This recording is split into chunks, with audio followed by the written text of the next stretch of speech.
ბრალდების მხარის სტრატეგია ამ საქმეში იყო ის, რომ მაქსიმალურად შემჭიდროებინათ და მაქსიმალურად ვიწრო სურათი წარმოედგინათ საზოგადოებისა და სასამართლოსთვის. რას გულისხმობ ახლა ამაში? მაგალითისთვის, მაყურებელმა რომ გაიგოს, ამ საქმეზე გაცემულია განჩინება, მათ შორის პროკურატურის მოთხოვნით, რომ ამოღებული იქნას ის ვიდეო ჩანაწერები იმ ტელევიზიებიდან, რომლებიც იმ მოვლენებს იწერდნენ. ანუ მთელი დღის განმავლობაში იგულისხმება აქციის დაწყებიდან აქციის დასრულებამდე. რა თქმა უნდა, ამ ვიდეო მტკიცებულებებს აქვს ძალიან დიდი მნიშვნელობა, იმიტომ რომ მათ შორის შეიძლება აღწერდეს მოტივებს, შეიძლება აღწერდეს განზრახვებს, შეიძლება აჩვენებდეს პოლიციის მიერ უკანონმოქმედებას და რომელიც ქმედების შემადგენლობაზე ეს შემთხვევაში გავლენას ახდენს. ამიტომ ძალიან მნიშვნელოვანი მტკიცებულება. რა ხდება საქმეში? გამომძიებელი იღებს ამ განჩინებას, მიდის შესაბამის ტელევიზიაში და იღებს მხოლოდ 44 წამიან მონაკვეთს, სადაც ჩანს სილის გაწვევა.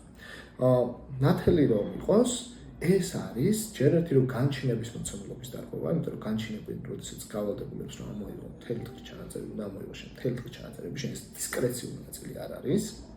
და მეორე, ანუ აქ ხდება დამალვა წინარე და შემდგომი მოვლენების ხელოვნურად.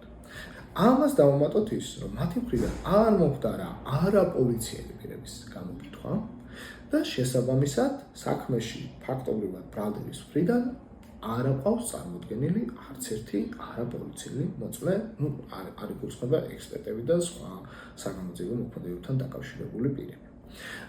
ამრიგად დაცვა შეითავსა ფაქტობრივად ეს ფუნქცია, იმიტომ რომ სასამართლო კოდექსი გვანიჭებს ამის შესაძლებლობას, ჩვენ თავად წარმართოთ გამოძიება ამ საქმეზე და გამოიკითხნენ ყველა ის მოწმეები, ვინც იყო რელევანტური, ვინც აღწერდა იმ მოვლენებს, ვინც შეესწრო ამ ფაქტს, რაქნა სასამართლომ წინა სასამართლოს დომაზე ფაქტობრივად ყველა ეს მოწმეები ამოიწყო. ფაქტობრივად მას წაართვეს დაცვის შესაძლებლობა, რაც არის ევროპული კონვენციის 6 განადირებული სამართლიანი სასამართლო უფლების ფუნდამენტური ნაწილი.